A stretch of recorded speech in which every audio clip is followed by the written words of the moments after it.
Listen Lanarkshire is a community radio station governed by the registered charity Getting Better Together Limited. Therefore, the radio station itself retains political neutrality, and any political views or comments aired as part of political discussion programming or otherwise are not the views of Listen Lanarkshire, nor of Getting Better Together Limited.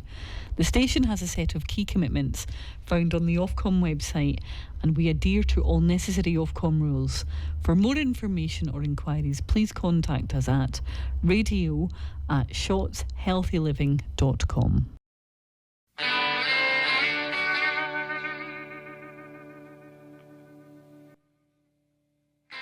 This program is a political discussion and commentary show. It contains robust political discussion and strong opinions. Politicians with a sensitive disposition should turn off now. The views expressed by contributors are their own and are given in a personal capacity as residents and individuals. They do not represent the views of any council, Listen Lanarkshire, or any associated organization. No council resources are used in the production of this program. Contributors who hold elected office are not speaking on behalf of their authority and are participating in a personal political capacity.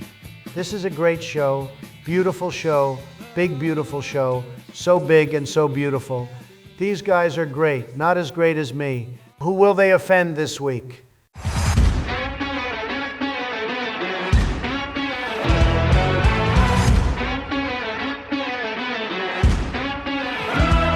Hello and welcome back to What's the Point, the show where local government gets examined more closely than a councillor's Twitter accounts by the Ethical Standards Commissioner. Tonight's guest is a Glasgow Labour councillor, Fiona Higgins. Fiona, welcome to the show. Now, before Thanks for having me. Anyone for the Standards Commission starts reaching for the complaint form, we're not discussing any live legal matters tonight. We enjoyed democracy, free speech, due process, and we'd quite like to keep all three by the end of this episode. Mr. Brennan, we know how you love to upset a lot of folk out there. But before we get started in introductions, what I think is probably wise, that a disclaimer, we just had the leader of the free world make a disclaimer on our behalf for the What's the Point podcast episode. But here is an additional disclaimer that none of us who appear in tonight's episode are acting as elected members, have any official capacity for any council or local authority, and nor is any council equipment used in the making of this episode or any What's the Point podcast.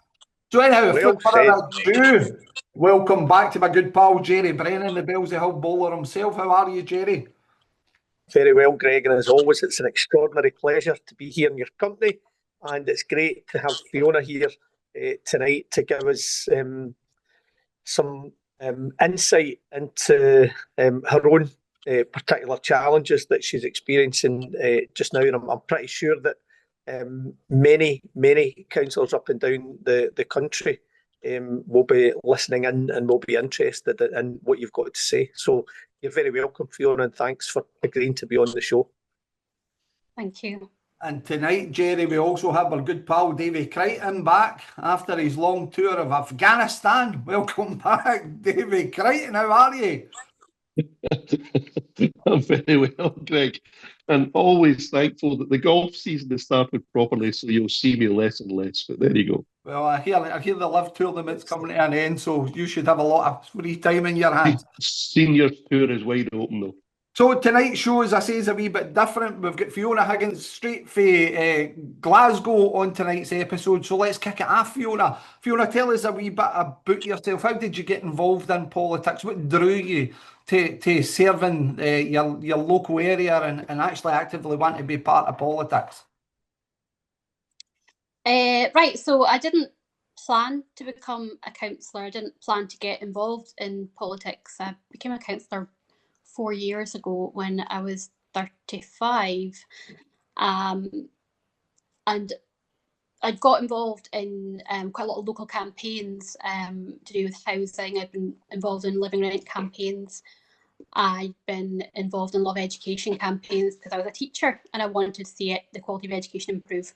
I'd done my teaching in Eastern Bartonshire in a very affluent area, and I noticed the quality of education was different when I went on to get a job in Glasgow. Not because teachers aren't working as hard or because the pupils aren't of the same quality. Policy and the way that resources are distributed, various policies were an obstacle to children having an equity of education. So that made me passionate to campaign for education so that all children and their families could benefit well from education. So I got involved in the Labour Party, campaigning. So I started during the pandemic. I have actually quite vivid memories of using a blue plastic spatula to put leaflets through doors because we're trying to avoid touching letterboxes. So it was a very unusual induction into politics. And dog bites. It's always fun in election season. I've had a couple of nasty cuts from letterboxes though. So you know, I've had my war wounds. So I was happy to do that, and I'd actually stepped back from education, from frontline education, where I was teaching for several years because I wanted to become an educational psychologist. I was concerned the kids that needed the most support couldn't get it from me in the classroom because I had 30 kids in front of me with different needs.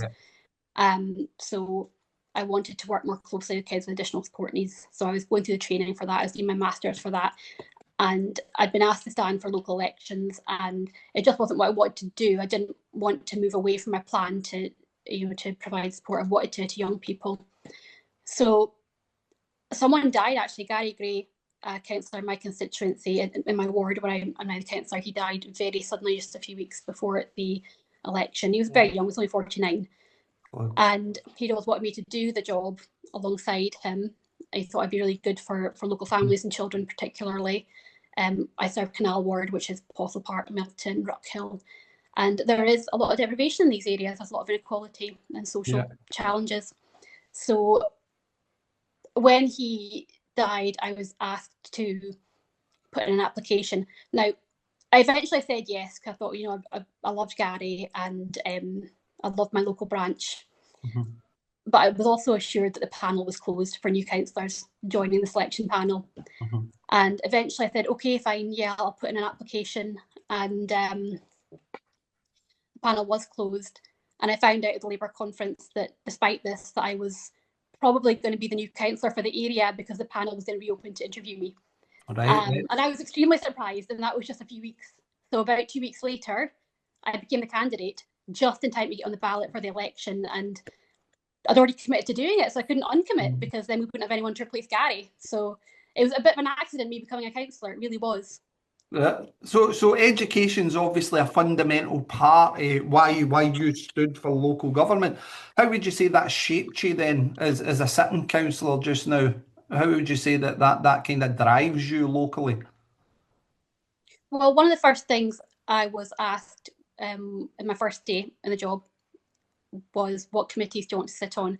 And immediately it's education. I just don't want to sit in education because I have the highest regard for teachers in Glasgow City and education services at the council in Glasgow City. We have excellent officers in the council for education. And I wanted to help serve them and work alongside them to improve education. But you know, when you've had your feet on the ground working in schools and you know what's needed and what's working and what needs to be praised. So I mean, that's my focus. My whole focus has been really children, education, families. So as everybody should be aware that listens to the show, North Lanarkshire's a Labour administration, but in Glasgow's an SNP administration. They'll have their own ideas, especially the potential of a coalition with the Greens, especially when it comes budget time, etc. Being part of that education committee, do you find it quite accessible, quite easy to get your point across? Do you find it quite easy to deliver change from that perspective? Or is it like what we experience, it's difficult when you're in opposition? I'm not on the education committee anymore. I did that for 3 years, but then I moved to another committee. But in the 3 years I was on it, mostly I found it actually a really productive committee to work on. I have a very high opinion of the executive officers in education. And I would say that all the councillors around the table, all the parties were normally very constructive. The convener for education, Christina Cannon, SNP, is very passionate about what she does. You know, it's obvious she really cares about our young people and she wants best for them. So in day-to-day workings, I've actually found it a brilliant committee to sit on. But there have been challenges, and there was challenges around the education cuts. So do we want to come on to that now? Let's come on to that now. Let's have that, because obviously there is a number of people up and down the land who will know who you are because of recent press reports, etc. And I think, from a disclosure perspective, I think it's probably addressing the elephant in the room just now. Obviously, you have raised a judicial review in relation to the the Standards Commission for Scotland. We are going to stay completely away from that case because I think that it causes a live judicial process. It would be unfair to us to ask any questions in relation to that, but we keep it in a broad sort of perspective. I'll come in and I'll let you in then, Jerry.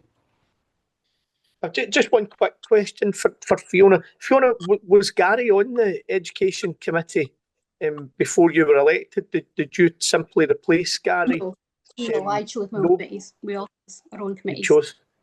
You didn't play cards to select your position on the Education Committee? No, I mean, you just got a form. It was pretty straightforward. You got a form. What's your preferences? 1, 2, 3, 4, 5. And I asked for education and I asked for the communities committee, and I got both of these. You got both. Good for you. So anyway, Jerry, I get where you're going there, but unfortunately, this is Fiona's interview, no Jerry Brennan's interview. But anyway, Fiona. We play cards in North Lanarkshire. Come back to the point. So your ward covers quite a lot of communities facing real social and economic challenges. What the kind of issues residents bring to you then? What kind of things would you say are the key sort of areas that residents raise concern with you as an elected member to get into that chamber to start debating, to start raising the point and arguing for? I think access to services is one of the key things. Whether it's after school clubs, community centres. We have a number of community centres that have closed or that have been needing work done for a really long time. We have some wonderful services, community work being done in the area. So our community organisations are incredible. I have to point that out. They're doing a great job. But there's a real lack of resources. Some areas don't have a supermarket. Some areas don't have a library nearby, and actually there's not a secondary school in the ward, and we're the only ward in Glasgow out of 22 that doesn't have a single secondary. Some have 2 or 3. So kids are sometimes getting a couple of buses to go across the city. So that's really problematic. So as you know yourself, politics is quite an adversarial sort of environment. We all have to have the thickest skins. Not only do we take it sort of tough sometimes with the local electorate when we don't have or meet their high expectations and matters, but also when we're getting into the chamber as well, especially we're starting to look at bringing those matters forward. How do we sort of influence policy? How do we do these different things? Usually there can be quite a bit of what would you say, to a certain degree, an area of frustration on the part of elected members and also perhaps on the part of officers as well sometimes, because ultimately the two have to collide for any healthy democratic system. What's your experience of that? What's been your experience of being an elected member and being able to critique from a scrutiny perspective that your local authority? I think that there are definitely challenges in scrutinising. And I've seen that as an opposition councillor. I think it's particularly challenging if you're an opposition councillor, but every democracy needs a healthy opposition. Absolute power corrupts, absolutely. So we need to be asking questions of the administration, but we also need to be asking questions of ourselves. How are we performing as an opposition? Are we asking the right questions? Are we listening to our constituents? You have to scrutinise your own conduct as an individual councillor. Am I available to my constituents? Am I transparent before my constituents? Am I doing the best job I can to bring them the information they need in order to have higher quality lives? So yeah, it is challenging, and there's definitely frictions along the way between parties and even within parties. As always, obviously the public narrative as well, that people are quite worried about how they're coming across to the public. So people can be quite defensive and scrutiny can be shut down because people are worried about cross. Yeah. So, you coming in, Jerry? I was just going to come in. Fiona, your video feed has frozen. I don't know if you can still hear me on the audio. I'll tell you what, I'll just ask the question anyway, and you can foot around with the video and see if you can get it back. But Greg touched on a point there about the ability for elected members to, be effective scrutinisers for really complex issues in order to protect the public pound.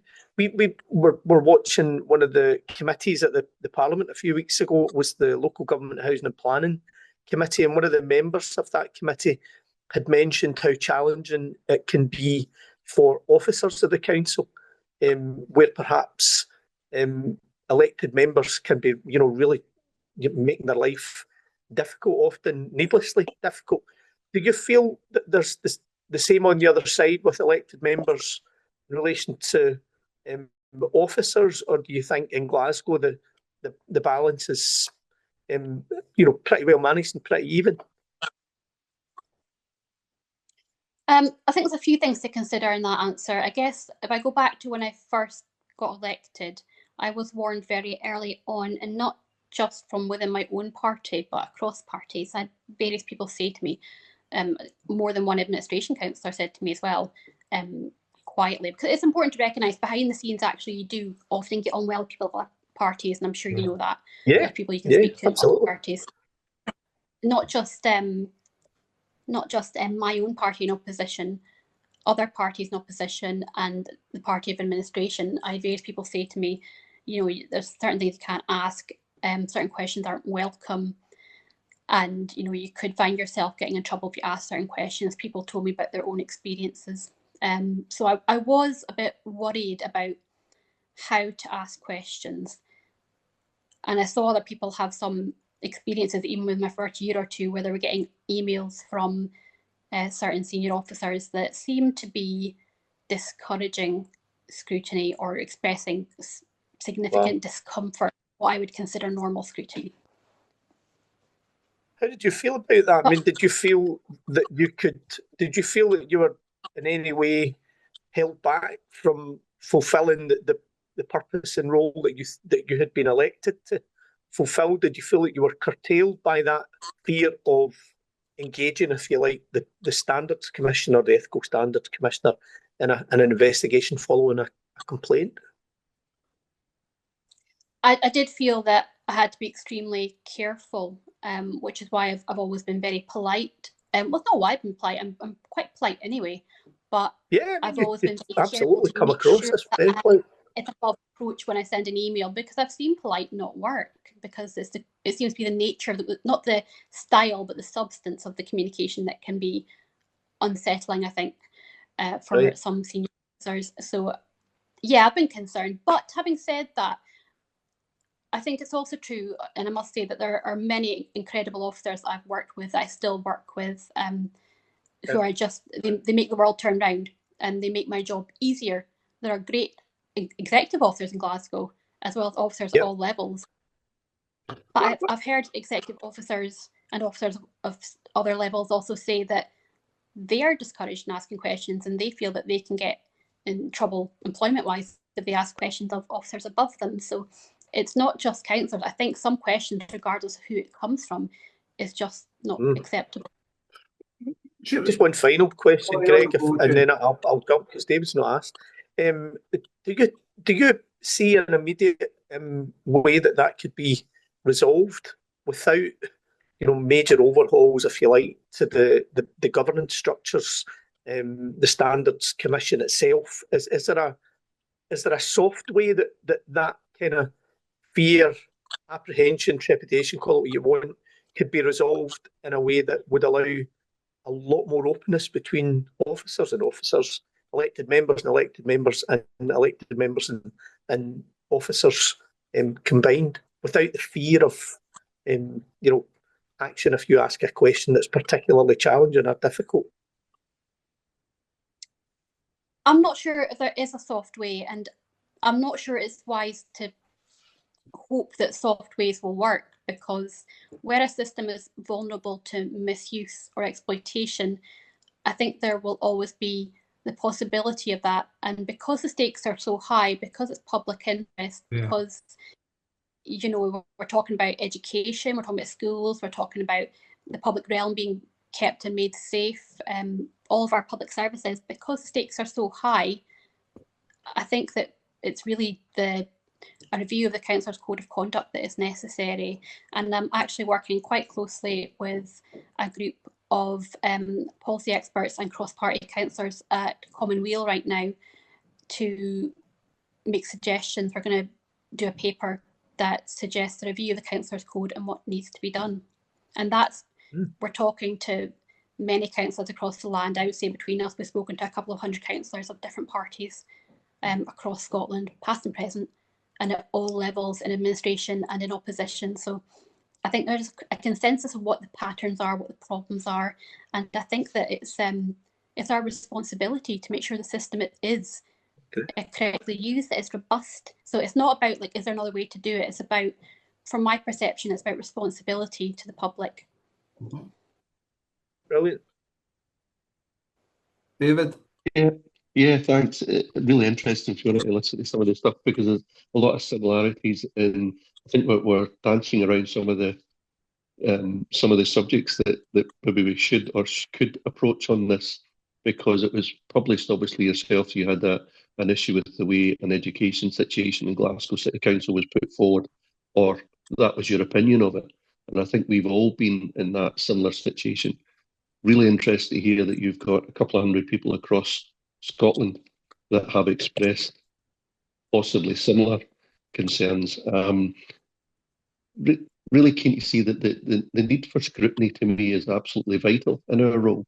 And I'm getting the sense that that's absolutely where you sit with it as well, in terms of being able to fulfil your role as a councillor. I'm just wondering where you see the kind of balance between an officer-led council, if there is such a thing, and where the councillors, elected members, actually sit in the decision-making process. Where would you think that balance sits in Glasgow? Where it sits right now, I suppose it's different depending on the department and the policy being considered.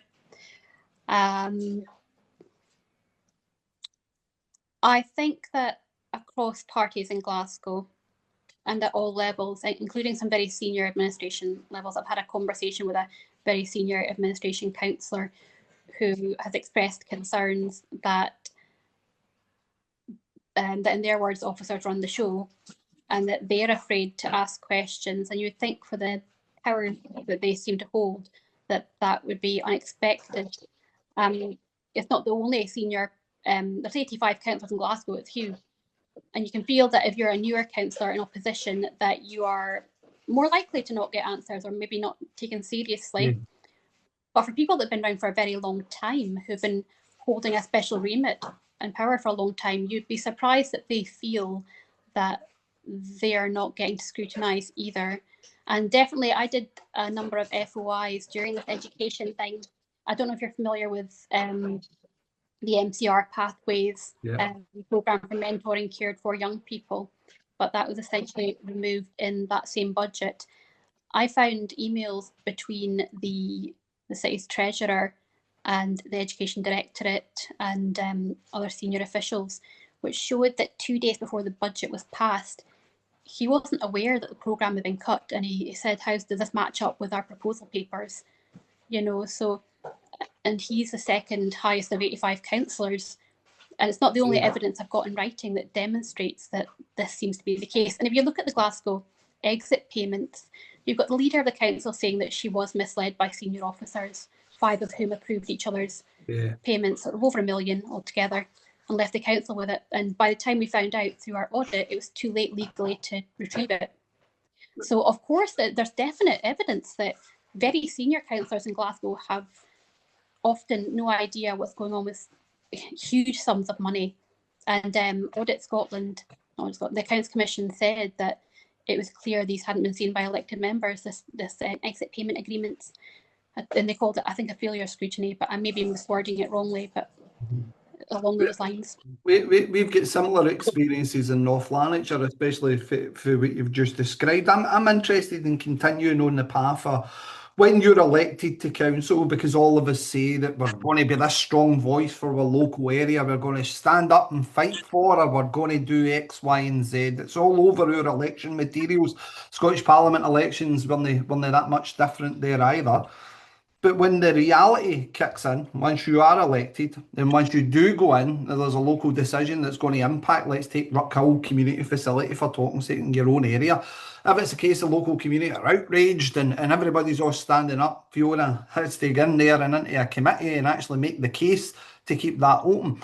I think that elected members in the country now are more fearful because, again, they cross this line, and we've discussed this on numerous occasions on the show, the code of conduct. What is that code of conduct? What is good scrutiny? What is these different things about using internal frameworks within council, especially committee mechanisms, etc., and making these points without the fear, making that point and then sitting there wondering, am I going to be subject to a code of conduct complaint? Is the Ethical Standards Commissioner coming in to investigate me with regards to making performing that critical scrutiny role that we're all elected to do? Do you see a diminishment or else even a retreat in relation to elected members having the ability or the freedom to be able to make those robust cases, especially in matters of serious public concern and contention? Definitely, and I've had all kinds of experiences myself, and I've seen other people have experiences. I've uncovered evidence, which I can talk about because my own personal data. Yeah. I did a subject access request to the council to find out what was being said about me, because I had a pattern emerge which led me to believe that senior officers may have been arranging for another standards complaint against me. Wow. Shortly after I'd called for an audit into the local community centre, which produced, I found a document that said certain money we were told had been spent, had not been spent, but an officer saying, but if we tell her that, they'll want to know where the money's gone. Wow. So I said that to the chief exec, because I've been told the audit investigation had turned up no wrongdoing. So after that, I got a feeling, I was invited to a meeting with the chief executive to go through the code of conduct. And so then I did the subject access request to say what's behind this, because I wasn't really getting clear information on quite what was behind it, or not information I thought was accurate.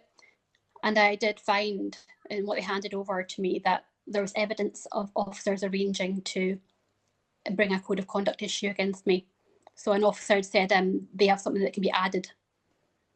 It's no dissimilar to my own experiences and things as well, Fiona. Just for disclosure, again, there's been a number of instances with myself. I've been threatened continuously in relation to, I don't even get threatened anymore, it's just direct complaint.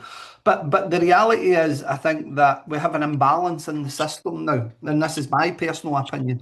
My personal opinion is where we sit at the moment. If you're an elected member, you have no means to defend yourself under the code of conduct, or when it gets to that escalation stage of the Ethical Standards Commissioner. And when it gets there, what you have is potential institutions who have access to advocacy, legal, all these kind of other things. But if you're a lowly wee councillor, when they support there, perhaps an independent or a political grouping that doesn't look to defend its members under the ethical standards framework, then all of a sudden we have an asymmetry existing in relation to the ethical, or the code of conduct and the ethical standards framework. Do you think that puts lots of councillors off in relation to actually having an opportunity to speak freely about things? Now, I'm not saying enter into the realm of discourtesy, absolutely not. And I'm not saying false allegation against anybody at all that works in the council.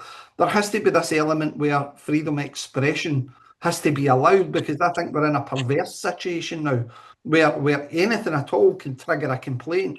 And the framework is really designed to make sure that elected members remain quiet and they stop performing that critical scrutiny role that we all agreed to take on. Would that be an overestimate? Jess, you can come in this as well, by the way, because I know you have got similar views. But yourself, Fiona, how would you feel with that statement? The idea now that the vote being misused. I wouldn't say it's misused, and also the imbalance that currently exists, because again, I think that the number of councillors I've spoke to over the years who have all went through the standards process, that everything was weighted against them. Officers were given more scope or more weight in relation to a complaint. But if that's a councillor on councillor complaint, well, it's just a general spat. If it's a constituent making a complaint against an elected member, which there is a significant number of, but again, that isn't really treated with the severity. It's once we get to that level where individuals within a council framework are making complaint, that's given more weight than what would normally be given in other circumstances. And these are ultimately, for my findings, are the ones resulting in sanction for members. Yeah, I think that people can be of the impression that, the public can be of the impression that councillors have the same resource as MPs and MSPs, that you're on a salary of 70, 80,000 plus, that you've got all this staff. I get, I think it's £1,500 in my pay every month. I don't take expenses, so I wouldn't say that I'm a powerful person. I certainly couldn't afford tens of thousands for a legal defence. And I know that does put councillors off, particularly independents. But whether it's independents or party councillors, you know that you're not going to be able to defend yourself up against a machine as it is. Like, councils are a machine. There's a number of lawyers, there's all kinds of things. Officers will automatically have the support of lawyers, senior lawyers in the council, and they'll get that advice early on and throughout. I do think that in recent years there's been a move to protect council officers from possible mistreatment of councillors, and I think that can happen. I've seen at times councillors be rude to council officials, and there's no place for it. But I do think the balance is tilted, and councillors just don't have the recourse to defend themselves. Just one last point before I bring you gents in. So recently I had the opportunity to look over the Ethical Standards Commissioner's contributions to a Holyrood committee. I think it was Housing, Policy and Communities or something. I can't remember what one it was. But we'll post something up in relation to the podcast. But within that contribution, the Ethical Standards Commissioner described that recent articles, etc., is all about pursuing individuals pursuing their own agenda, really, in effect. And what they also stipulated was, and I'm paraphrasing here, but there is more credit or credibility given to the fact that monitoring officers, when it comes to monitoring officers' contributions in relation to ethical standards complaints. The concern that I have, and I'm going to use a word that they use frequently, Jerry, we were discussing it earlier, chilling. The most chilling thing that I said was the fact of that description, because ultimately what we're doing as a civil society is turning around and saying, well, do you know what, this is about one or two people furthering their own aims, rather than having an opportunity to sit and have a discussion. Is the code fit for purpose as it stands now? Because I think that we're moving away from that idea of any discussion or debate. Then it's quite a frightening future for local government, especially newly elected members that are coming into it, or even established elected members, because what we're doing is quashing any opportunity of debate and framing it as such that this is a personal attack on individuals now, where, like you, it's a professional email or it's a professional communication or dialogue. It's absolutely within our gift to have that scrutiny conversation. Sorry, I just had to make that point. Jerry? I've been witness at one hearing, Standards Commission hearing, and I've been a member of the public, but just a spectator sort of thing. And my experience, certainly in relation to the one where I was a witness, it seemed skewed, overly skewed. So the individual who was making the complaint was able to make the complaint. The monitoring officer, who was, line managed by the complainant in that particular case, was able to submit information. Some of it I disagreed with on reading it as a witness, but there was nothing I could do about that. and the complainant was also able to submit an impact statement, all in advance of the hearing taking place. And that seemed to me to not really, it didn't sit well with me in terms of natural justice. It almost seemed as if information was available information that wasn't available to witnesses or the respondent at the time. And it seemed as if the respondent really only gets information at the end of the day, after it felt almost as if decisions had been made before the hearing had concluded. And it felt, and I think we said to the Ethical Standards Commissioner on the day and to members of the Commission, that it felt unsafe. I don't know if you have had experience like that, and well, have you had an experience like that where it felt like an unsafe process? I've definitely raised some concerns along the way about the fairness of the process. I can't go into it too much, but right. No, of course. When I did raise complaints, I actually raised 2 formal complaints to comply with the SPSO process, and the matter is now with the SPSO. But when I did raise complaints, and mostly I was unwell at the time because I started a new medication. My memory was not working. So it was a neurological medication that affects my memory and my processing. And I'd asked for an extension because my memory was very unreliable, which my doctor clarified as well. And I wasn't being given the extension. And I said, I'm going to be an unreliable witness, and I'm concerned that this will make it this will count against me. It looks like I'm being dishonest if I contradict myself or just say something that's not accurate, that I'm misremembered.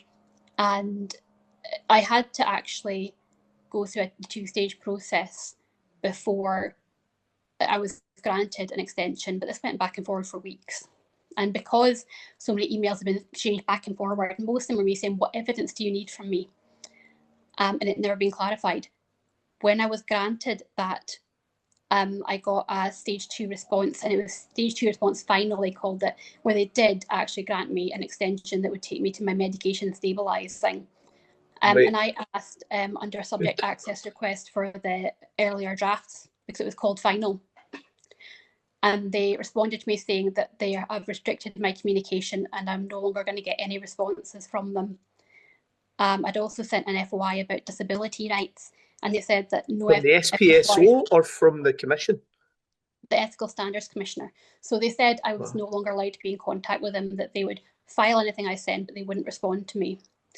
And they also said any FOI you submit, it won't be responded to until after your case is done. Now, I think we had about at least 6 months at that stage, and they didn't give any lawful reason for that. So I think procedural fairness is very real. There wasn't compliance with disabilities equalities and public sector equality duty. And yeah, I think that I would have been pushed through a process where my memory was unreliable, where I said I'd essentially be testifying against myself. And there were still attempts to push me into a hearing at the stage where I said, I can't remember things. And they said to me, well, you have a sister, so you should be fine. I was, the case I was... So when I see St. Perry's case in the paper, I said, yeah. Sorry, Fiona, it was getting a bit, the line was getting a bit broken there when you were speaking. I think I may have lost you. Just one final point about the hearing that I was a witness at. I was on the stand as a witness, and I was presented with a case. I was being asked questions about a case as a witness, and I was being asked to look at particular pages of the report to answer about, and things just weren't making sense. The questions relating to the pages were nonsensical, and I said, listen, I don't know I don't know what you're asking me, but it's not relating to this document that I've got here. It turned out that I was given another case entirely. Whose case was that, Jerry? That case was about another witness who was appearing at that same hearing. A completely unrelated issue, and no one asked, not the chair of the commission asked about what I had in my hand. They didn't seek to find out whether or not any of the information in it would have led to the case being prejudicial, or the possibility that there had been, what's the terminology that they use for it, where information is being used without permission. There's an issue in relation to conjoining of cases, but that's the bigger issue that I think that you kind of need to tap on here. That again, Jerry was a witness at that hearing, as was I. It's invisible processing, yeah. Greg, is the issue. The chair didn't even ask if there was a potential of invisible processing going on, when clearly that was what happened, because there is no way on God's earth and I could have received. In fairness, you're scuttling about the issue, and you're frustrating me by the fact that you're actually not just coming out and being truthful about it. The complaint was against me, Fiona, for a disbanded case. And basically, he was presented with the information of that, whilst it was a completely separate issue that we were there on the day for. But again, a real threat to any elected member is the fact of conjoined cases, and we don't know when cases are being conjoined. And I think that's a credible issue in this entire process. Really worrying, actually. Because again, coming back to that comment that the Ethical Standards Commission uses frequently, it has a chilling effect in any local democracy. And again, I think that if members are being asked to attend these hearings and they don't have the full facts of the case, then really in effect, how can you mount a legitimate defence against that? I'm going to let David come in now, because I know you're chomping at the bit, David, and our wee pal there was running about the hussies before he would actually come out and say what he was thinking. He's particularly polite. I don't know what he's doing.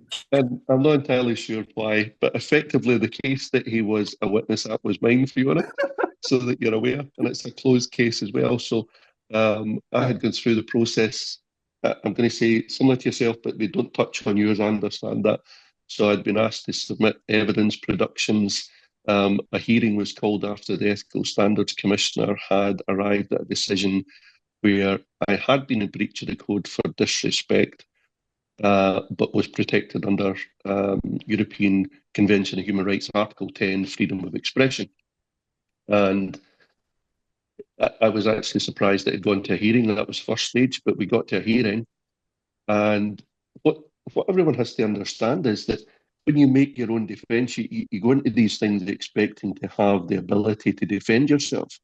Whereas what actually happens is that several, if not numerous, parts of my defence productions were overruled by the panel as inadmissible.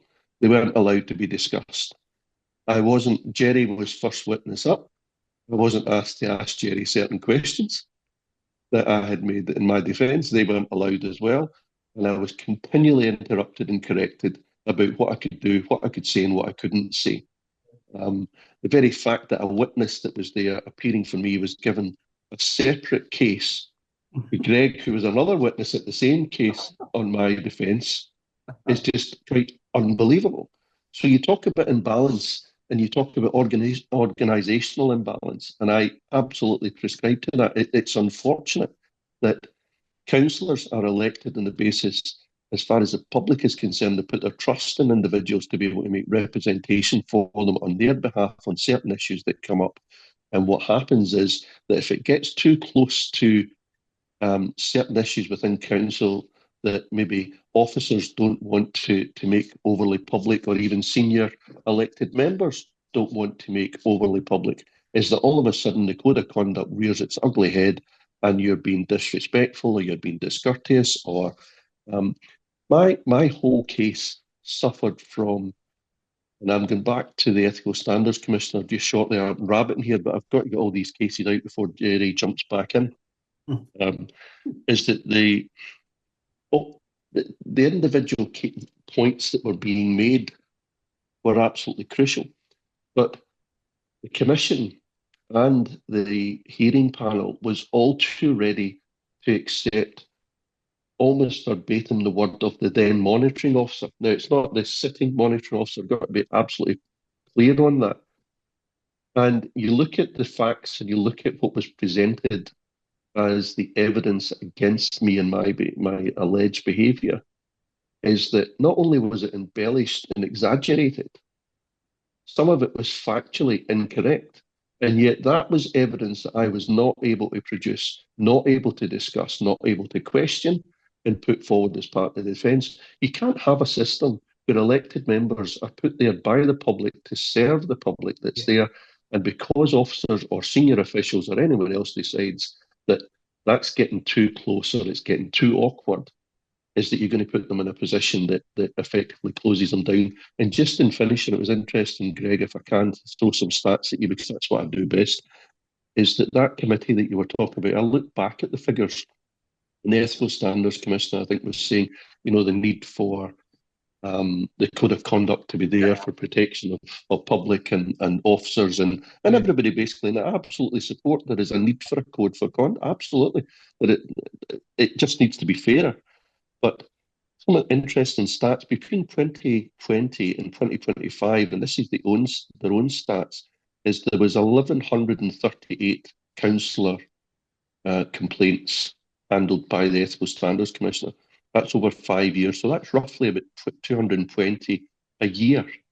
That only equates to 18% of what the Ethical Standards Commissioner has the remit to do. So you've got 82% of what that business is, doesn't look at the code of conduct, doesn't have to focus on councillor behaviour or supposed behaviour that's there. And you're looking there at a budget of just under £2 million for the Ethical Standards Commissioner, and a further £400,000 for the Standards Commission for Scotland. And yet it seems to be councillors that are being held out and focused upon and highlighted. Hold that point, because that's an important point that I think really has to be discussed in detail, because ultimately what you have is the Ethical Standards Commissioner in a £1.62 million budget. Then you have the Standards Commission for Scotland, completely separate entity that's there to oversee, sanction and potentially overturn any decision that's there. And its budget's roughly about £350,000 to £400,000 a year. Both can call upon legal expense at any point funded by the public purse. No robust business case for that, just to basically challenge anybody at all that decides that they're going to either A, take it to a sheriff principal appeal, or if it's a case that they're going to take it to a judicial review. So the legal cost is covered in there. If there's any expenses awarded to the defending party, again, all these different things, it's completely and utterly covered. Move on to the point you were raising there in relation to your case. Your case was for the most senior officer from a council. And in that case, the advocacy for your outcome uphold European Court of Human Rights, Article 10 rights. There was an advocacy service being provided by the monitoring officer. That's my interpretation. An advocacy service on behalf of that individual. So he has basic legal structures that are moving towards getting a desired outcome. As an elected member, you don't have any of that. That's where the imbalance, and that's the point I'm making in relation to asymmetry. Fiona, I apologise, I know we're away on a tangent here, but I'm going to come back into you now. So given the fact that you are kind of okay in relation to, let's say, how the ethical standards framework is working, how the Standards Commission, you're talking to all these councillors across the land who have been through the process. Are we at a stage where we do need the Code of Conduct reviewed now, given the recent Tory manifesto pledge that it's no longer about those self-serving individuals that the Ethical Standards Commission's trying to present? It's now get real political recognition that elected members can no longer make these arguments. Is it a case that we really, really need to review the Code of Conduct now? Yeah, we definitely need to review the Code of Conduct. It is being misused, and I think that it may be the case that the Ethical Standards Commissioner and the Standards Commission don't understand that. And their argument, it seems, is that only a really low percentage of complaints being made are by officers against councillors for discourtesy. Now, if you look at the public information on this, so you've got the Cllr in Dundee published the middle of last year to say that councillors in Dundee and Perth were talking about how they were frequently getting standards threats for doing normal scrutiny. There's now a number of publications in which various councillors in different places in Scotland and different parties are saying we're the same. So what I think that the Commissioner and the Commission need to realise is it's not that this isn't happening, it's just that it's so effective at shutting councillors up that they're just not scrutinising, that they're just stopping their line of questioning because they know that the system is stacked against them and they know that a complaint will be made. And the complaint investigation procedure just doesn't seem to be effective. I think there are serious procedural fairness issues, and a lot of time councillors are not represented as they don't have access to resource. So looking at the percentage of these complaints that are about officers and councillors is not useful, because if someone threatens you and you know their threat is valid, you're probably going to be intimidated by that. You're probably going to stop doing what it is you've been threatened on. And that's how it works, and the culture just strengthens. So we need to change the code of conduct, yes, but we need to also change how the Ethical Standards Commissioner investigates and the Standards Commission, how they engage with information. Well, I would come back again to that annual report that the Ethical Standards Commissioner made to the Scottish Government, and in that there was like a sales pitch. Here we've increased our KPIs. We are currently investigating this level of councillors, and I kept thinking to myself, why would we as a civil society be openly pursuing individuals, advertising here's how you make complaints against elected members? An elected councillor's job's already difficult enough. We don't need to continue to add to it. But the point I would make is there an imbalance? Because I'm going to take a case last year or the year before, potentially, when the Supreme Court ruling came in relation to trans rights matters, and Maggie Chapman, MSP, was very, very vocal on social media, and Maggie Chapman made a couple of very significant statements on social media about what she thought of that outcome in that review and what the Supreme Court had finally judged.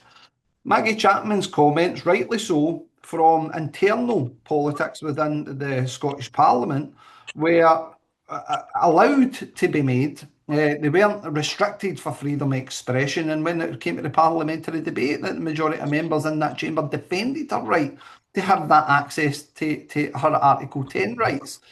When you get to a local government perspective, if it's an elected member who's a councillor making similar arguments, let's say, not in relation to trans rights, but something local, something, a community facility closure or whatever it may be, at a stage now where there's limitations, or what would you say, the credibility level is presented more to an MSP. So it's all right for an MSP to say some really strong opinions in relation to matters that have massive sort of impact in the country, whereas that elected member making legitimate scrutiny comments or budget proposals or community facilities or whatever it may be, they're deemed and treated harsher than the same opportunity and freedoms that's afforded to MSPs.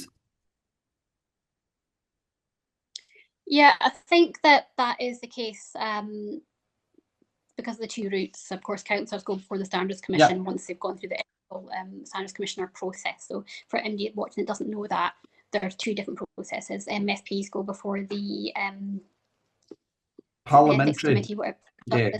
Standards. It's just the parliamentary standards.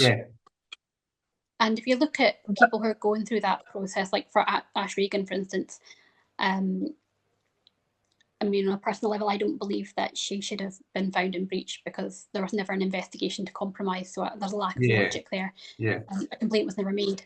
So it's like that film Minority Report, where you've got these things that can predict murder and they'll arrest you in advance. It was kind of like that. It was weird sci-fi stuff, I think, when she was found guilty of something that never happened. But anyway, the suspension is several days of sitting, and I don't think you're banned from regular going in and involving yourself in parliamentary business. But councillors, the minimum is always a month, and it's normally several months. So I think that the processes there are quite strange. So again, I think Greg, sorry, on you go, Jerry. Sorry. just on that case, I mean, I think if any elected member of any council in Scotland had spoken of a decision, a democratic decision being made as being one that was bigoted, prejudiced, and full of hatred, you would have been, you absolutely would be in front of the Ethical Standards Commission in terms of a complaint, and you would absolutely be confronted by a hearing at the end of it for as a minimum, discourtesy and disrespect, and that it's the way these. Maggie Chapman, as I understand it, was part of the corporate body as well, who decides who's going to be on the Standards Commission. So for someone in that lofty position who stands above those who make the decisions and appoints them, to be making comments like that, to me was just it seemed like rules for one and rules for the other. And if a councillor had made that statement, they would have found themselves, I truly believe this, they would have found themselves suspended for quite a lengthy period of time. And Maggie Chapman walked away with nothing, not even an apology, by the way.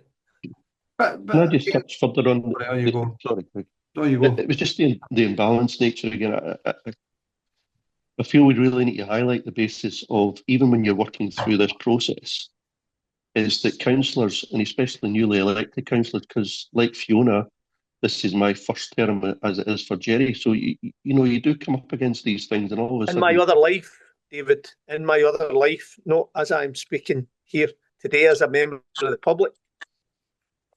Make sure you get that. Okay. So when you look at the breakdown of when you go through such a process that's there, is that you would expect that there's some impartiality, or at least a balanced approach to it, which I don't believe there is.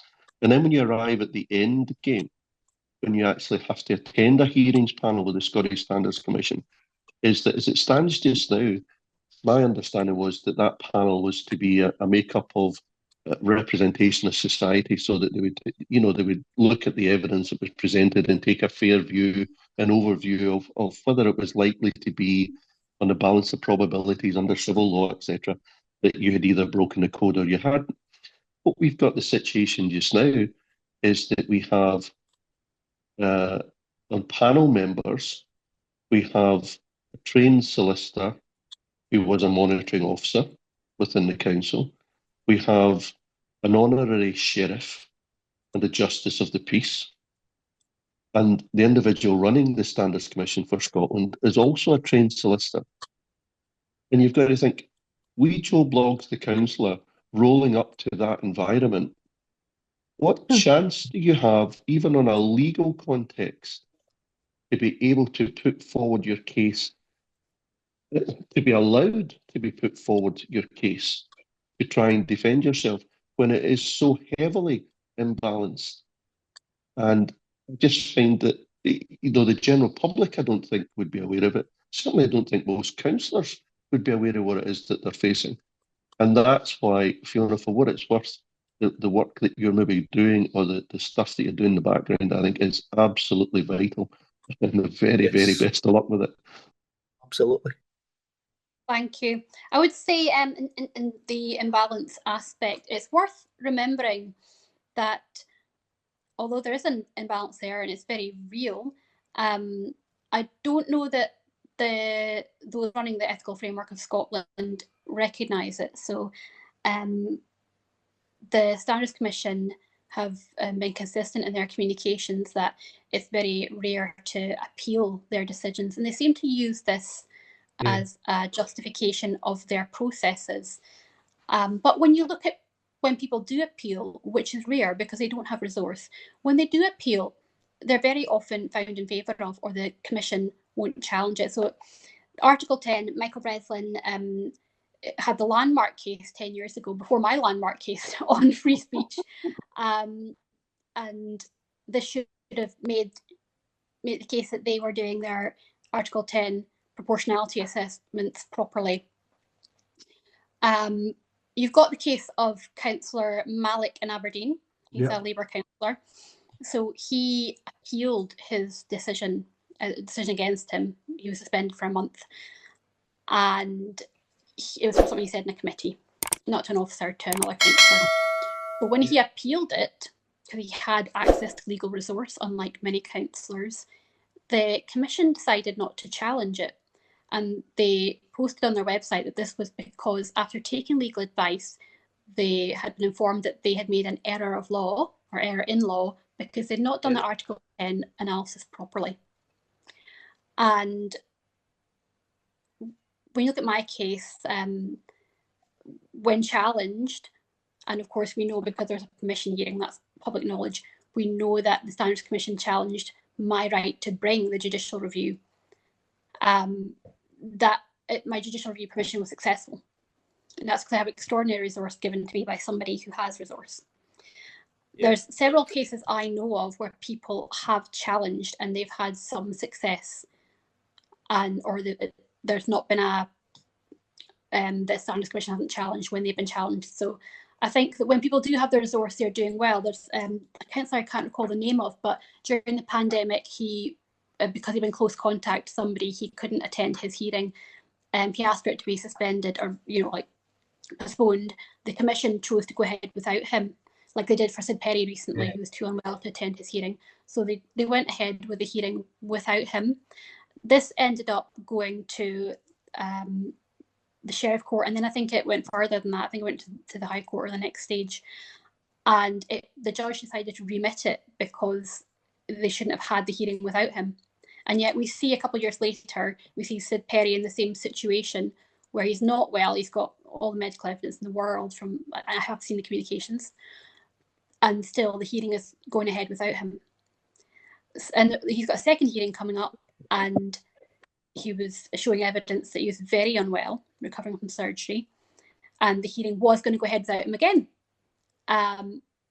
Interestingly, the weekend after the Record article exposing this situation, the Standards Commission have now said that they will delay.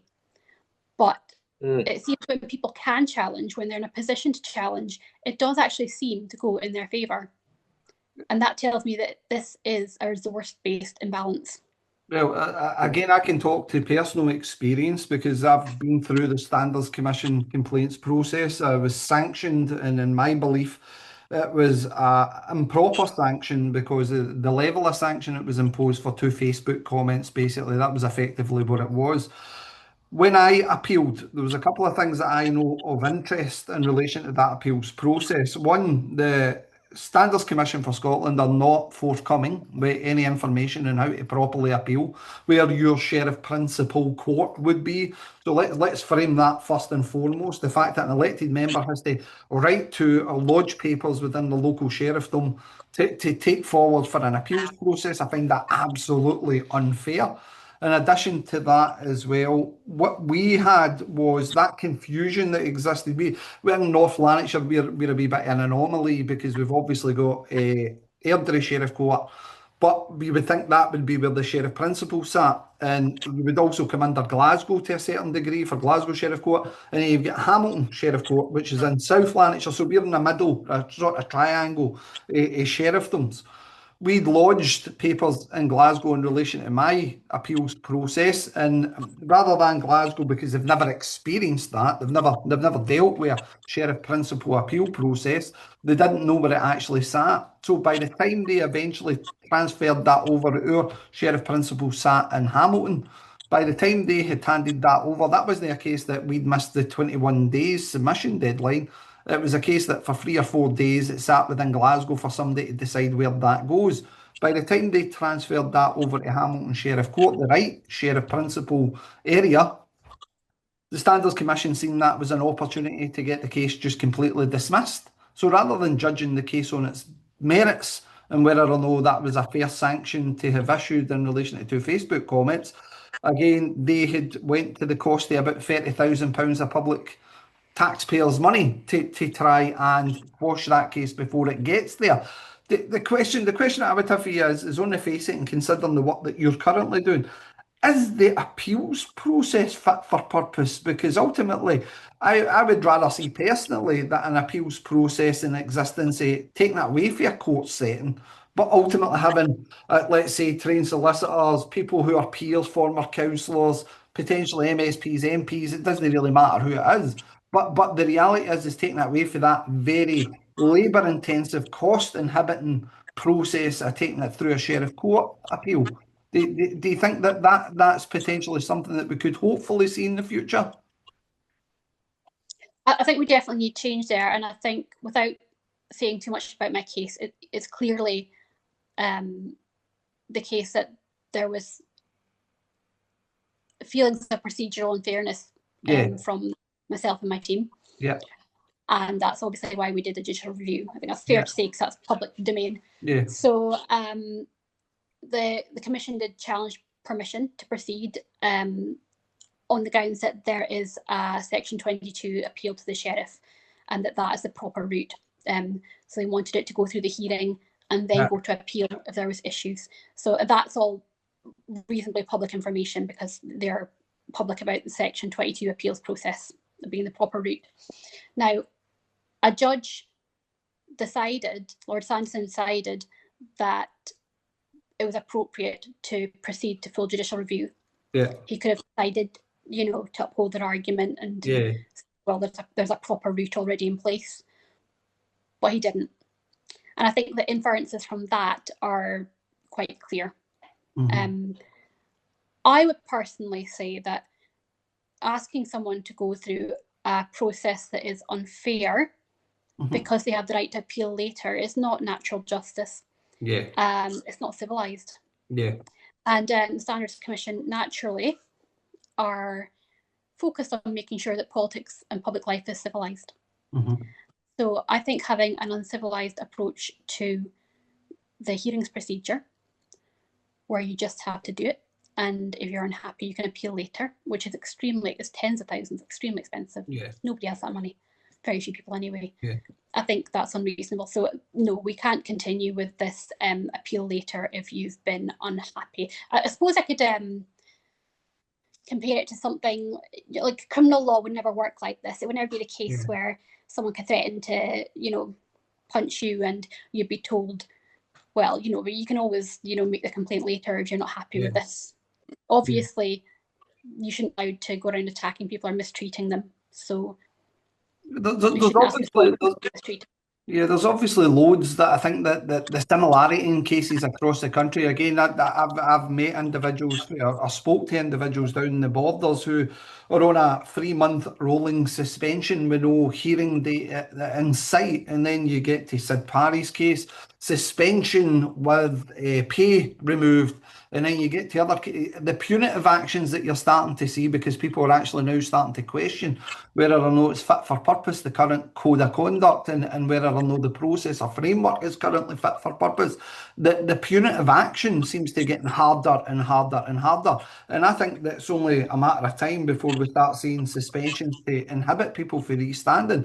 Because if it's a case that you have the opportunity to get rid of those people who could potentially cause you some damage in relation to that, especially in the run up to 2027 council elections, then perhaps that's no too far a stretch in relation to matters.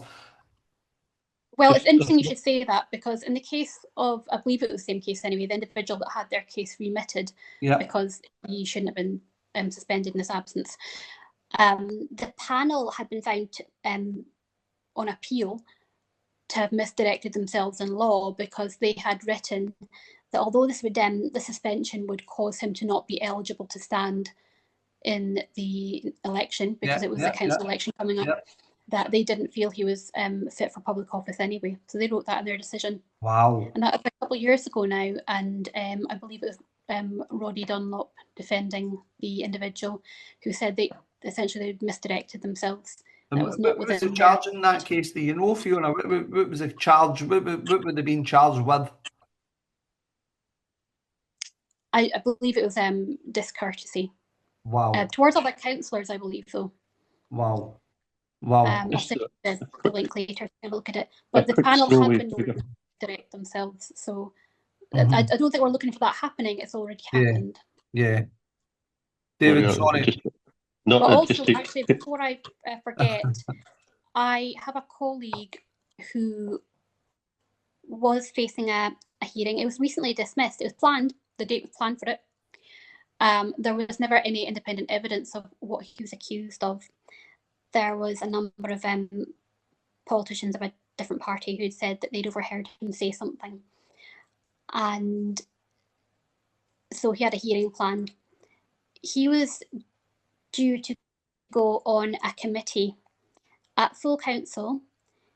He was actually blocked by other parties because he had a pending complaint against him and he wasn't seen to be proper to go on a committee. So it was used to prevent him from getting on a committee. And then his case was dismissed shortly after for lack of evidence. And actually the commission did say the witness unreliability after having gone through this process for a year and having been prevented from joining the committee. And I actually had emailed them to say, you know, I realise that you don't respond to my emails nowadays. You've told me that you won't respond, but it's important that you know about this because this is the code being misused. You have the power to suspend. In advance for hearing, you have the power to suspend. You haven't used it, but it's been used anyway, essentially. So it's already been used to stop people from getting positions. And stop people from standing again. I'll revert back to that. It's very powerful.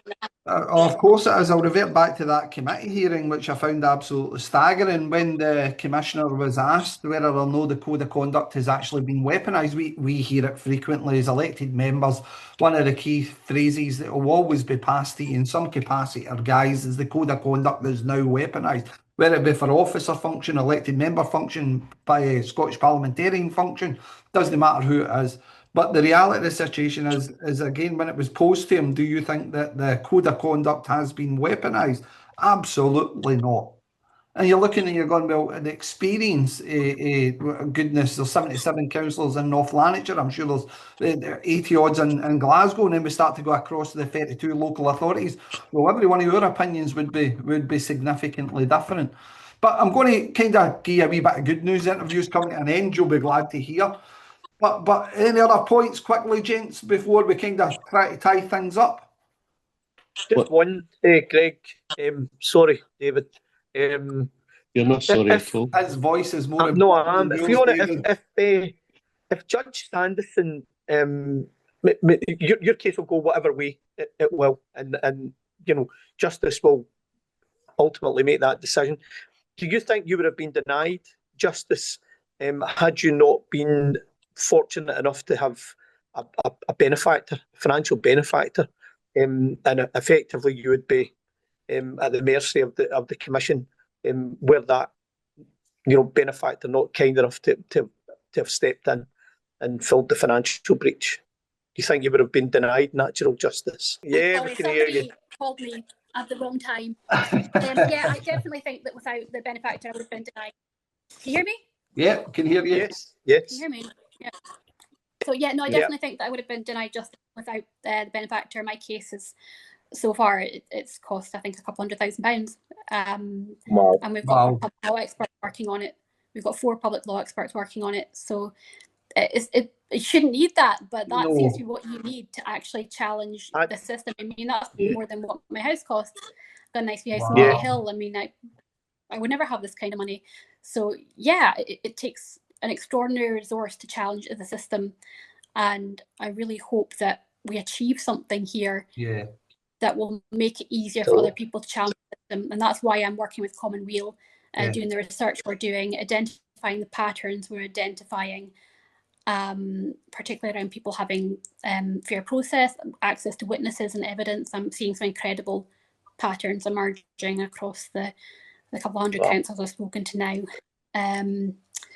So yeah, I also should say that we're working on getting a survey out to all councillors across Scotland to find out what they're experiencing, so we can get independent verification. So it's just choosing a survey body to go with.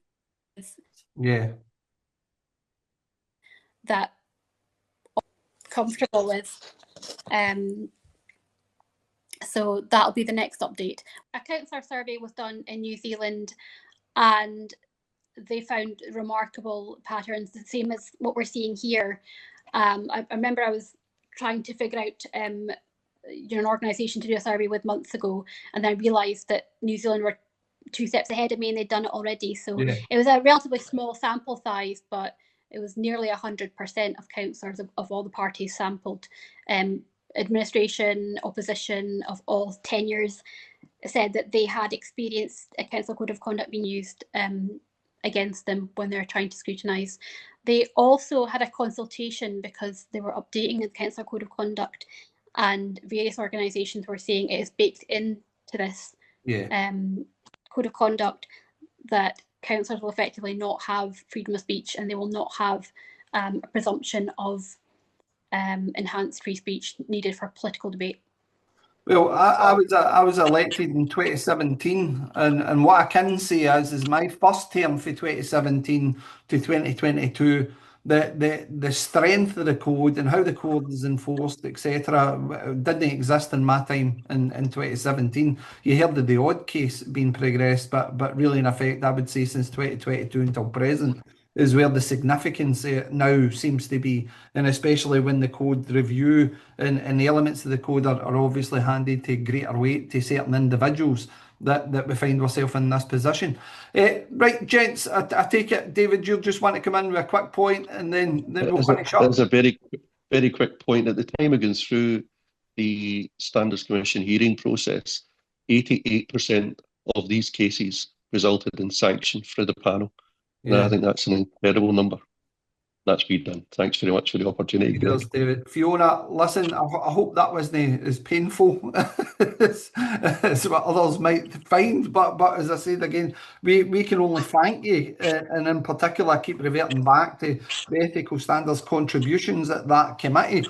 When we are simplifying things down to one or two individuals with agendas and pursuing their own gains, rather than having a wider debate in a democratic society about the codes that are there to govern those individuals who we put into a position to represent our communities.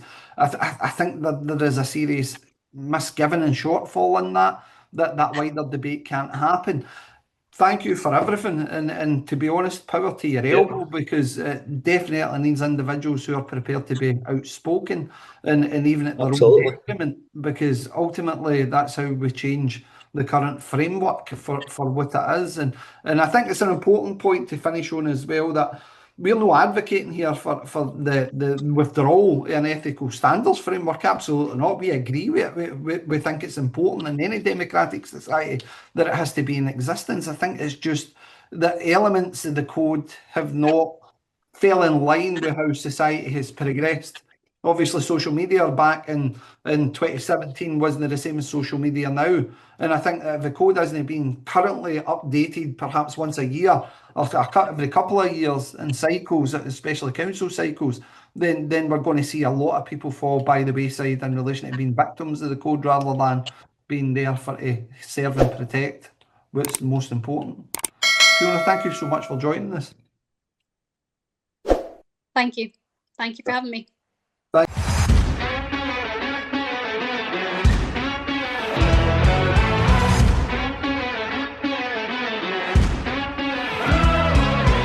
Hello and welcome back to What's the Point. We're just about to start our TikTok live, Jerry, but before we do, I just thought it would be an opportunity for us to have a wee bit of a discussion, especially in particular around I'm still on the Fiona case, if I'm being honest with you, in the interview. So in that interview we're talking there with regards to where the ethical the code of conduct currently stands at the country at the moment, especially given the fact that we're seeing increased complaints come in about elected members. And do you know what, Jerry? I kind of thought to myself, kind of quickly. Do you know why this is important? Quickly scribbled down. This is important for members of the public, right? Because many members of the public are going to be looking potentially to put their names forward for elected life next year. So, as we always do, time and time again on this show, we set out to individuals that while we might know a wee bit about politics, we are here in our capacity as private individuals, members of the public, speaking about politics and matters of political interest. Right, so just to put that out there. I've got a bit of rambling to go in here, right? So no like you, Greg. me be absolutely clear before anybody at all deliberately twists this, because we know we've got many favourable listeners, Jerry. Nobody is saying that councillors should be allowed to bully people, intimidate staff, or abuse power, or discriminate against folk, or behave however they want without consequence. Of course, standards matter. If somebody is corrupt, threatening people, or genuinely crossing the line, then there absolutely has to be accountability. But after going through a huge number of Standards Commission cases, as I referred to before the break, 29 in total, dating back almost 2 years, something much bigger starts to stand out in the pattern, Jerry. In the system, it's clearly changing. Now, I don't think enough people are talking honestly about what it is becoming. And I don't really believe that, because a lot of these modern cases are no longer really about corruption or traditional misuse of office. They're increasingly about tone, perception, reputational harm, atmosphere, behavioural expectations. These are all notes that I've got, Jerry. Institutional confidence and relationships between councillors and governance structures. You forgot one. Oh, you go?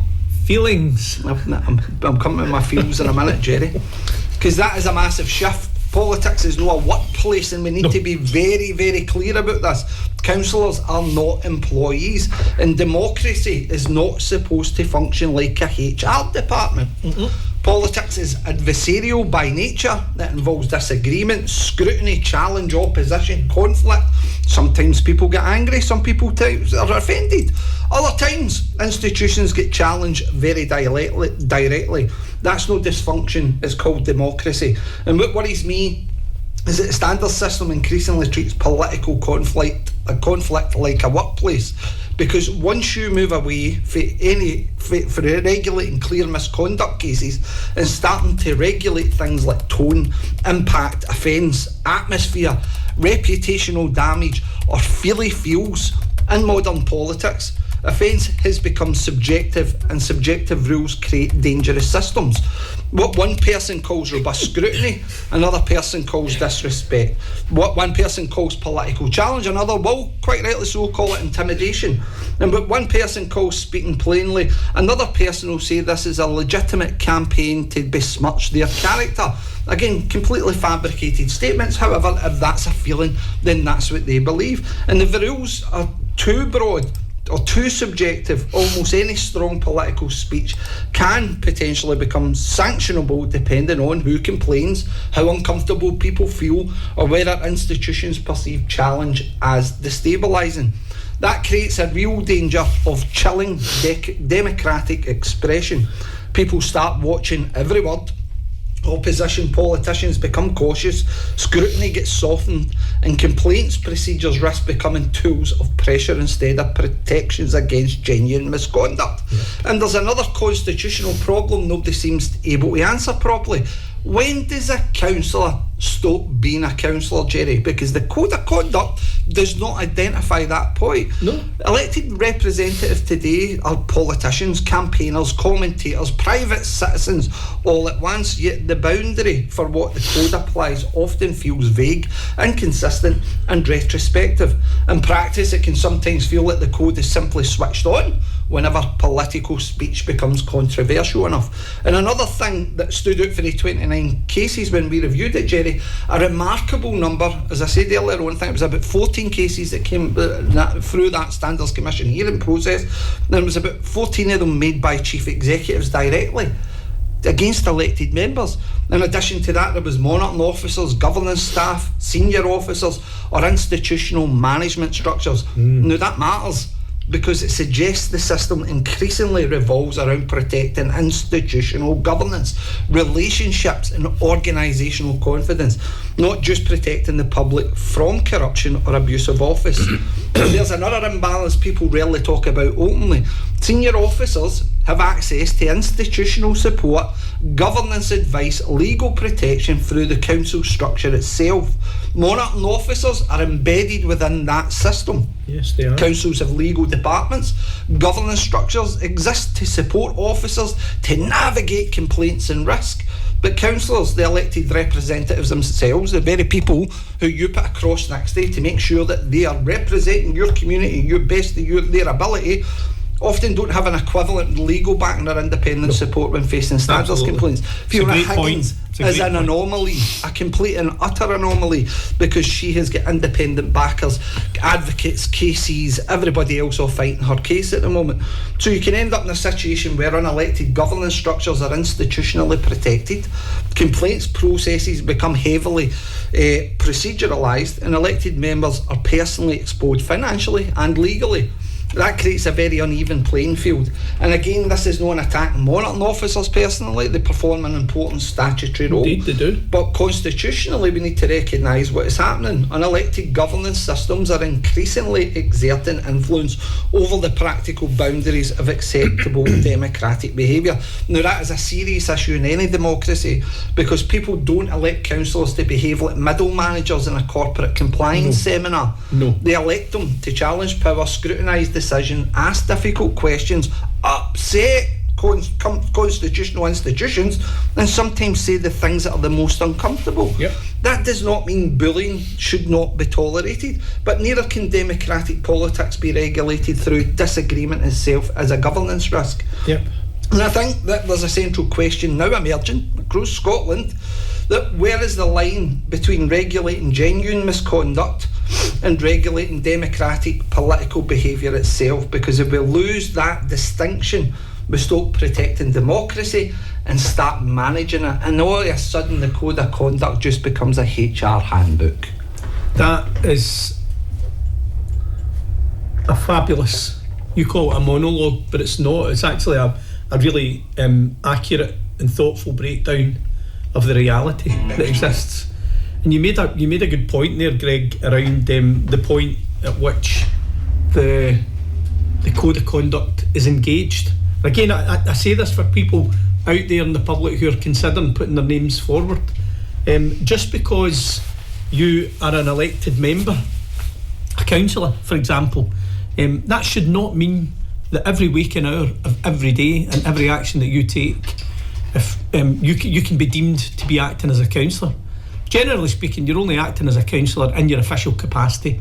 So when you identify yourself as a councillor, or if you're taking part in official council work, using official council material, laptops, reports and all the rest of it, by and large, you're then acting in your capacity as a councillor. But, for example, you and I are here tonight, right, in our free time. Yeah. We put disclaimers out galore, week after week after week, stating that we are here as members of the public. We're not here in our capacities as an elected member of anything. And still, if we were to say something on here that someone might find objectionable, or their feelings perhaps were hurt, someone else would determine whether or not we're acting as councillors. Now, when I'm here, I know I'm not acting as a councillor. Well, I've not got my lanyard. Switch your light on, switch your light well, off. So this is it. This is the point. That there's no definition.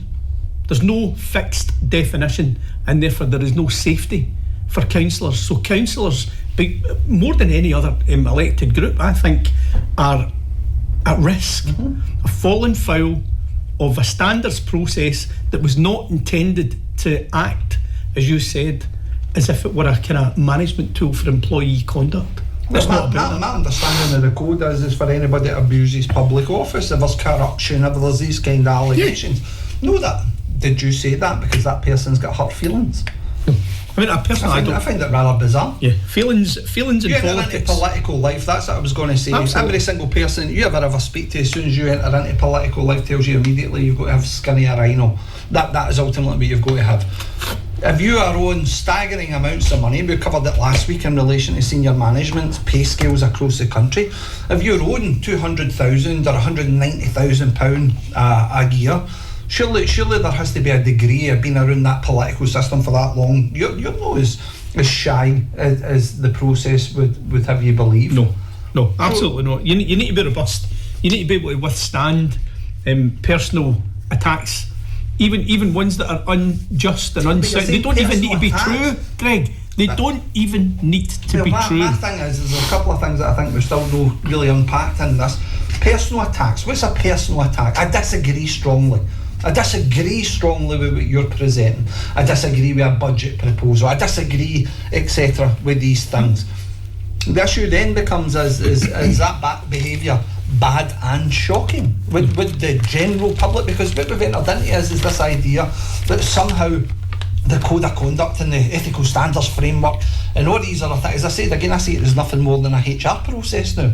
I am not an employee. I didn't sign up to be an employee. The electorate in my ward area were the people that put me there as part of a democratic process. The issue that you've now got is how do we control all these councillors and these 32 local authorities to stop them asking really difficult questions whilst the funding is being reduced year on year? I know.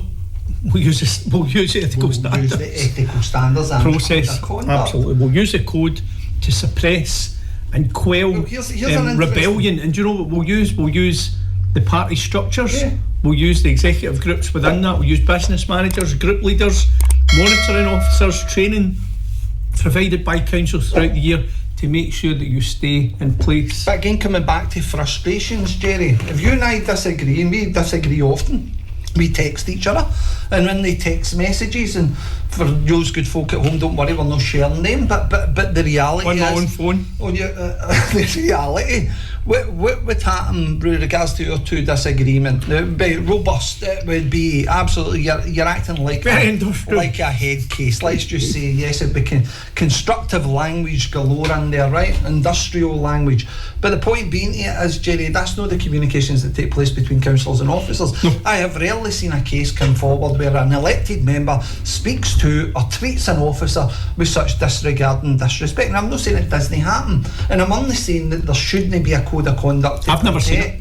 But the point is where we are now, is your feelings hurt? And if your feelings are hurt and you're the complainant, then the reality is if we start to look at the cases across the board, because out of the 29 cases I looked at, there was rarely a complaint came forward for a member of the public. There was rarely a junior member of staff making a complaint. It was all senior management complaints. And so really, in effect, the argument then comes back to, has the code been weaponised? Because the only people that this is going to affect is the elected member class. It's not going to affect the officer class. It was interesting watching last week we had a chance to see the very impressive Ian Bruce taking place in the local government housing and planning committee from November. Yeah. And he was being asked a number of questions by elected members, including Fulton McGregor and others. And one of the questions that was asked was, is there, but I can't remember exactly how it was worded, but it was roughly around is it the case that officers feel bullied by elected members? I seen our production team put that as part of last week's podcast. Now, I thought that was either a joke, right? Or somebody had asked him to say that, because my feeling, speaking to other elected members and other members of the public who take an interest in that, is that across the board, and we've spoken with this many times, there are senior management groups in every one of the 32 local authorities of professional individuals, professional planners, professional architects, professional solicitors, all the way up, deputy leaders, chief executive officers. They are there to protect their livelihood. Yeah. And if an elected member is perhaps asking very difficult, challenging, scrutinising questions that they don't like, I can see a situation where it might be very, very easy and simple to weaponise that system. I'm not saying it always happens, but I'm saying if a system can be weaponised, human nature will tell you that it will be. Yeah, and my feeling at the moment is that we've tipped the balance. I think for years, elected members in the Grimmel days, elected members put a hell of a lot of pressure on officers, and now my feeling is that it's gone exactly the other way. I come back to the point I made there a second ago, Jerry. You have a lack of normal people making complaint that progress to a Standards Commission hearing. So you don't have any normal constituents or Joe Bloggs out in the street making complaint and that progressing all the way forward. What you have is the only ones that seem to be progressing is any attack on the institution or anything like that. Yeah. Something that can be framed. Yeah. Is it time for a review of the code? Yeah, I think it's absolutely time for a review of the code. The code's reviewed annually, at least annually. But the fundamentals of the code have remained since the beginning of the Parliament. And effectively, and many other commentators have said this, the code is there not just to provide some kind of framework for councillor conduct, right, which we agree is necessary, absolutely necessary. However, we know that MSPs want to create, in my mind, a barrier to ensure that those coming up the way are controlled. Do you know how it's and I think that's why the codes are different for councillors than they are for MSPs. Because really in effect, the two local authorities, if they had the opportunity to challenge MSPs and the Scottish Government more robustly in relation to how things are done in the country, but also in relation to their ward areas, etc., then the code's an easy weapon, in my opinion, to dispose of that sort of scrutiny and opposition, as opposed to having actual debate and discourse in this country. Greg, you could be at the football on Saturday, right? And something happens in the game and you have an outburst and somebody hears you. Yeah. They could report you, and you potentially, because there's no rules that state when you're a councillor and when you're not a councillor, that you're quite clearly not a councillor when you're at the FIPA. But the code can be weaponised to engage you if they see fit, with no objectivity at all, no rules, no matrix, simply their determination, and that can never stand up to any legal scrutiny. No, absolutely not. That's the bit. I wonder how much of this will be proven as unlawful when it gets to the judicial review. But anyway, I just want to touch on one last point, and that's, Jerry, is the fact that Ian Bruce's comments during that committee, because Ian Bruce, the Ethical Standards Commissioner, highlighted the fact, and I'm paraphrasing, I'm probably doing him a disservice here, but what he was talking about at the beginning of the committee and his contribution was the fact that there's one or two individuals across the country that's currently appearing in press articles, everything like that, and it's pushing basically their own agenda. As I say, paraphrasing, I'm not entirely sure what the exact commentary is, but basically they're pushing their own agenda for whatever purpose. You have the Conservatives make a manifesto pledge at the start of the Scottish Parliament election, saying that basically the code of conduct has been weaponised and it's time for a review, but also a review into councillors' freedom of expression and freedom of speech. How different a game would that be, that if it's a case that elected members are protected under Article 10? I'm not saying go to another length or extreme, I'm only suggesting that. I'm not saying any abusive position or any of that kind of stuff, but my goodness, could you imagine the level of discourse that would take place in council chambers across the land? Greg, people don't quite understand, like general people in just out in the street, they look at they know that there's such a thing as the European Convention of Human Rights, without spending the time to actually look at what it means. The European Convention of Human Rights, well, we believe it's there to protect your right to freedom of speech and freedom of expression.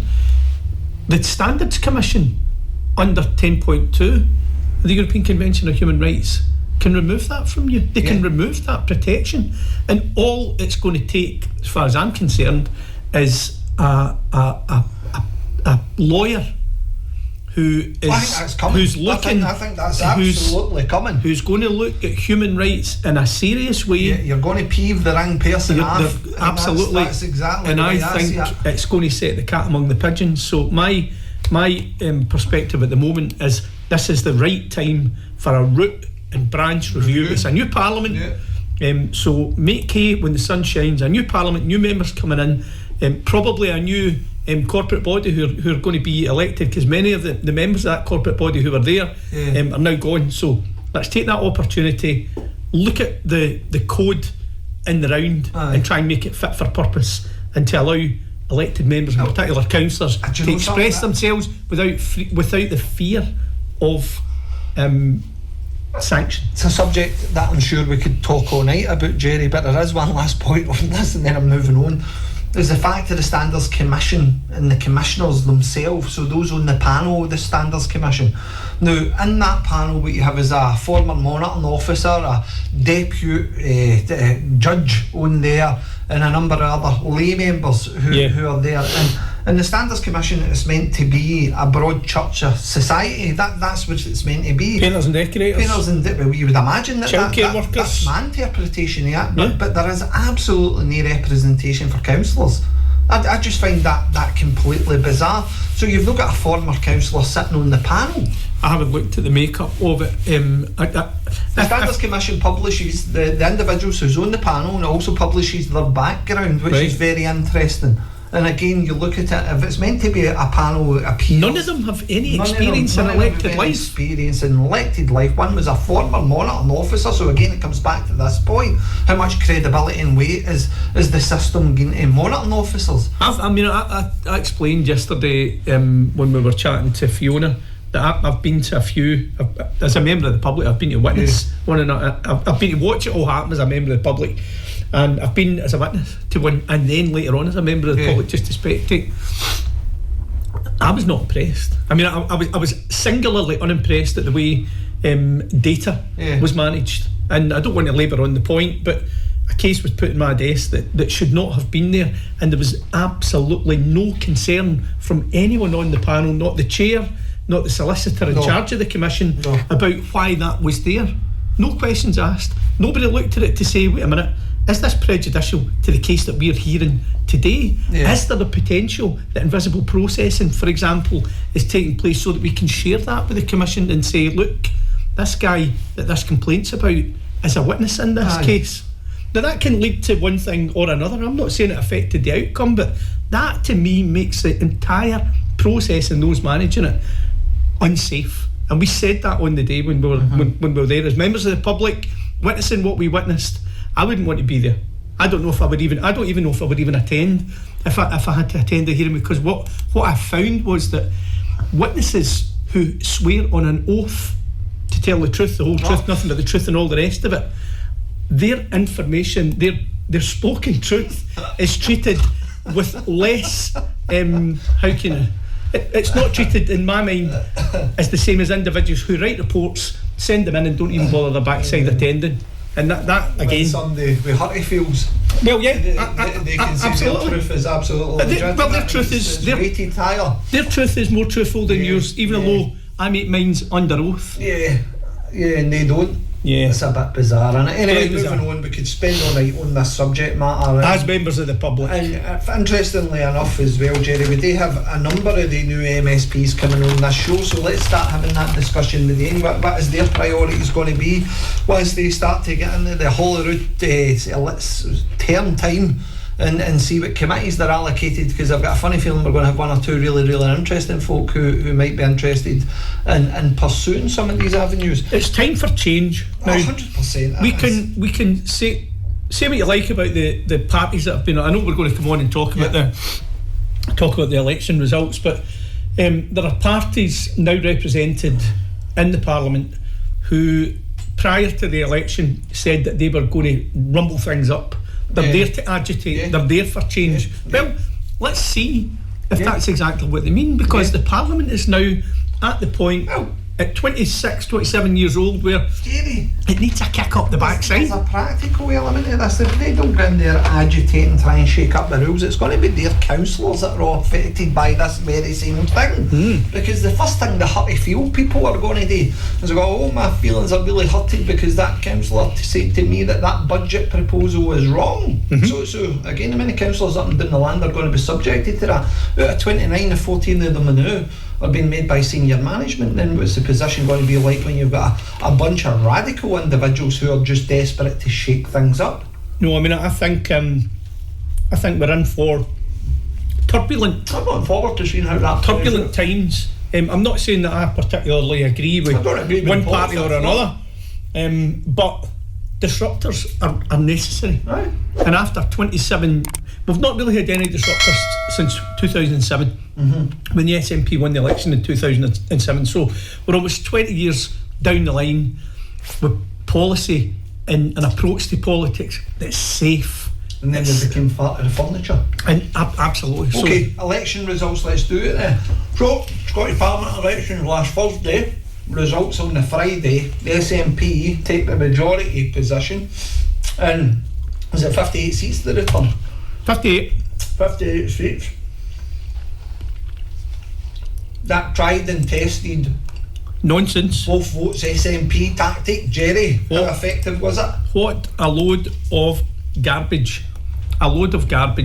And And all that really did, selfishly, for those who are minded to support independence but can't find it in their heart to put their X next to the SNP, given all the shenanigans that's been going on around about them locally here in the West Central Scotland area and beyond.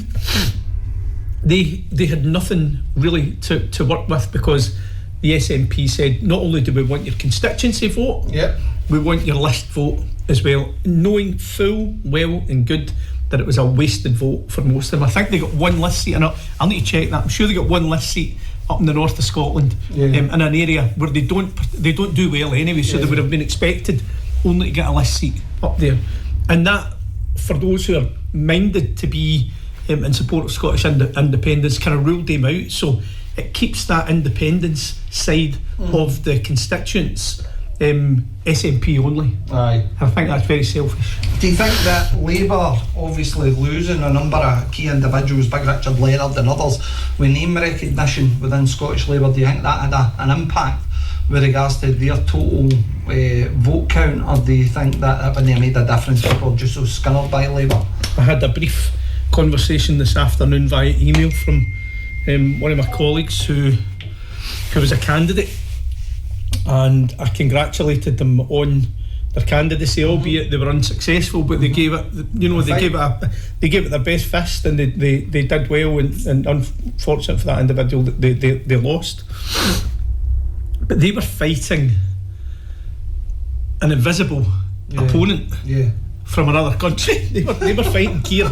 They were fighting Keir Hardie's influence in England, and the diabolical Keir Starmer, sorry, and the diabolical outcomes of his premiership as it is at the minute. So Labour had virtually no chance of doing well, and we see it today. I mean, we see some of the comments today from high-ranking members who are sick to the back teeth, and I think they're split about 50-50 at the minute as to whether or not they get rid of them or keep them. Interesting thing in relation to Scottish Labour that's starting to happen now. I'm not a big fan of him, but I seen sort of stuff coming out the day for Paul Sweeney, and Paul Sweeney was basically saying that he thinks that now's the time to start having the discussion within the Labour Party in Scotland about its position in independence, because ultimately that definitely affected him. There isn't any denying that.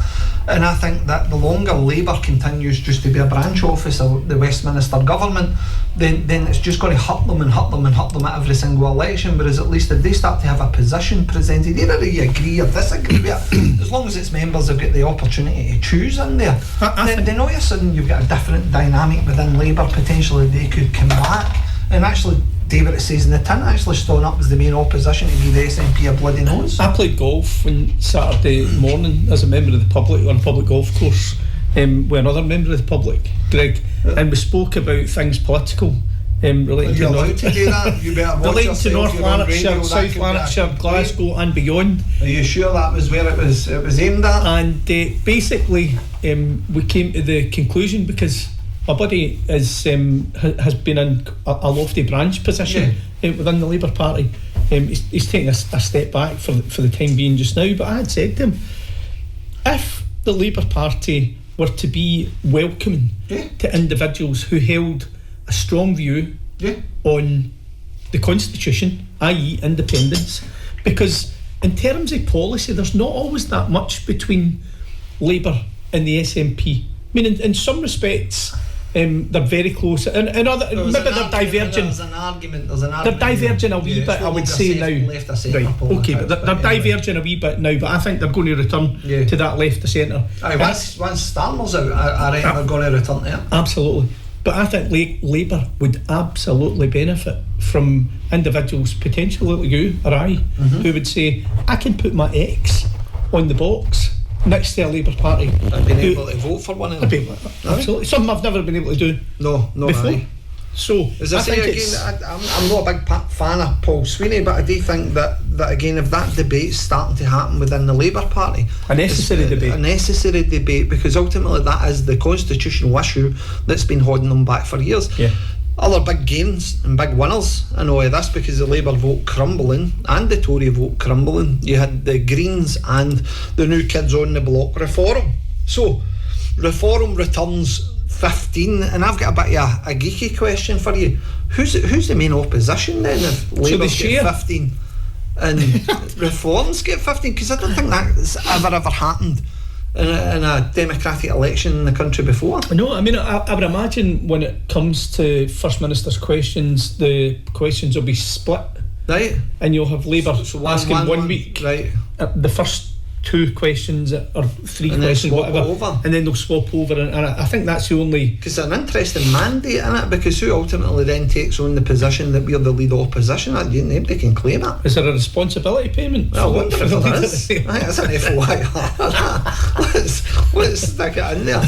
But again, if you look at Swinney's tactic in this, some will agree, quite a lot of SNP supporters in particular will agree, that they've basically shut Reform out. And if you look at it, there's about 300,000 of the electorate that's potentially been disenfranchised, is the argument that Malcolm Wofford's making with regards to whether or no Reform is going to be any sort of, I don't know what you would say, car collectors and house collectors, effective opposition within that chamber. So is that the right tactic? Would you, if you were First Minister of the country, take that, or is that just political positioning, and at some point they're going to have to sit down and have that discussion and debate? The reality is they have got some seasoned politicians, right? Like Graham Simpson. I know Graham's been in here on Louise's show, right? A really polished politician. You might not like what Graham's got to say, but Graham says it without fear or favour. That's because they can, because their code of conduct's different from yours, Jerry. It's completely different. But I've always it's protected. It's enshrined their freedom of speech. Graham Simpson is fearless in what he will say, and I cannot for the life of me imagine that he's going to sit there, led by Malcolm Wofford, who is no stranger to controversy either. They are going to be charged with disruption, and real disruption. Not before time. And I think the Parliament itself is going to see... I don't necessarily agree with their politics, but I definitely believe that place needs shook up. Absolutely. Because it's conformity now. That's basically where you're at. Yeah. And I wouldn't say that's civilised sort of politics. It's not about that anywhere. It's about what are we actually functioning, how are we functioning in a government, what money's been spent on. There is no challenge. I looked at there was something on the other day. It was an old clip that came up on my Facebook reels, and it was the Parliament under Thatcher, and it was Tony Benn that was talking. Yeah. And there was other, big hitting Labour people, Dennis Healy and all the rest of it. And some of the dialogue, Greg, some of the argument was made so fiercely. Tony Benn's contributions to Westminster were absolutely staggering. Yeah, but see now, if they had approached that now in the chamber at Holyrood, they would have been screaming to the presiding officer. I've got hurty feels. Stand in order. He's hurt my feelings. I've got hurty feels. He's hurt my feelings. I've got hurty feels. Yes. Yeah. Absolutely. Well, anyway, any other big results that you thought were absolutely dramatic? I thought that the Greens, my goodness. I don't know if you've seen Stephen Kerr's open letter to the UK government, I want to say it is, and he is unhappy that the Green list MSP, I want to say the young man or woman, I'm not sure, he's either a trans man or a trans woman, who was elected in Glasgow, I think, on the list, right, is here on a student visa, and therefore, and a student visa allows individuals to work, if I'm not incorrect, for a 2-year period, which would render that person unable to work potentially for 3 of the 5 years that they would be elected. And the question is that a breach of immigration laws? Is there an issue to answer? Or, going back to the point that you made earlier on, are politicians employees affected by employment law, or simply remunerated for their time? Yeah. And I think possibly that person may escape that, despite the fact that they're only permitted to work for a 2-year period. I was really surprised actually that and knowing that individual was selected to stand. I was quite shocked and surprised, although I shouldn't be, that there was no effective independence coming through, or else any minority parties. I know Alliance to Liberate Scotland, SIS, others SNP done them in. All them were all there, but none of them effectively got in. I think there was only one or two in the Highlands where it was a couple of independents. One of them got, I think it was a couple of thousand. Fergus Ewan. I felt for Fergus because Fergus ended up getting a good vote share. Fergus ended up with about 7,500 Did you hear his interview? It was actually put to him, Fergus, why did you no stand on the list? Because if he'd have stood on the list, you'd had maybe a chance to get re-elected. Now it's quite staggering to think that a political dynasty such as the Ewans have no longer got a member in either parliament. But when he turned around and says, why would you no stand on the list, Fergus Ewan turned around and says, well, I stood to be a proper MSP.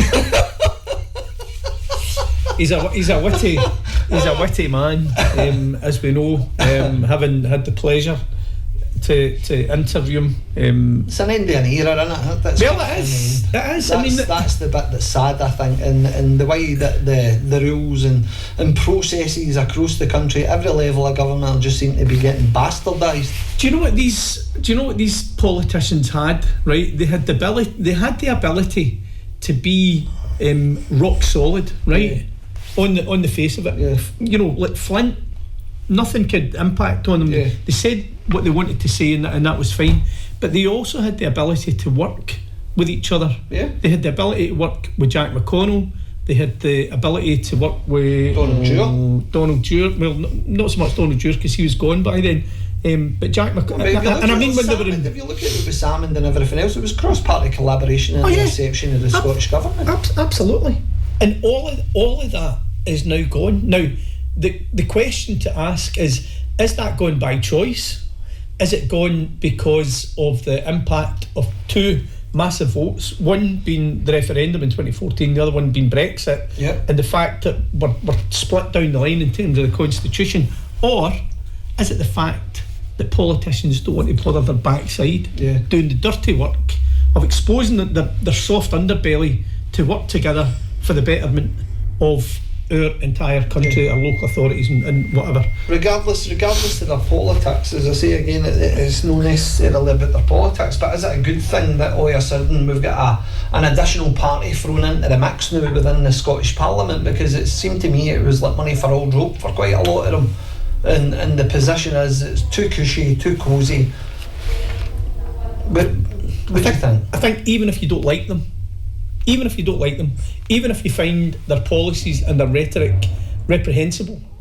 Do you think they believe it? No. I don't think they believe it. I don't. I honestly think that when you look at the senior members of that party, right, across the UK, it's Boris Johnson's cabinet, right? Yeah. So they're Tories. We've spoken about this before. Yeah. They're just Tories, so it's not something that we haven't seen before. So the rhetoric is bombastic and shocking and all the rest of it. But they're protected, right enough. Yeah, it will be protected. But it's just that, it's rhetoric. And I think when they get down to the nitty-gritty, they're going to have to work with others to get a policy platform through. Yeah. And it'll be small wins for them because the SNP they've got the mandate for their manifesto to go through. You could argue that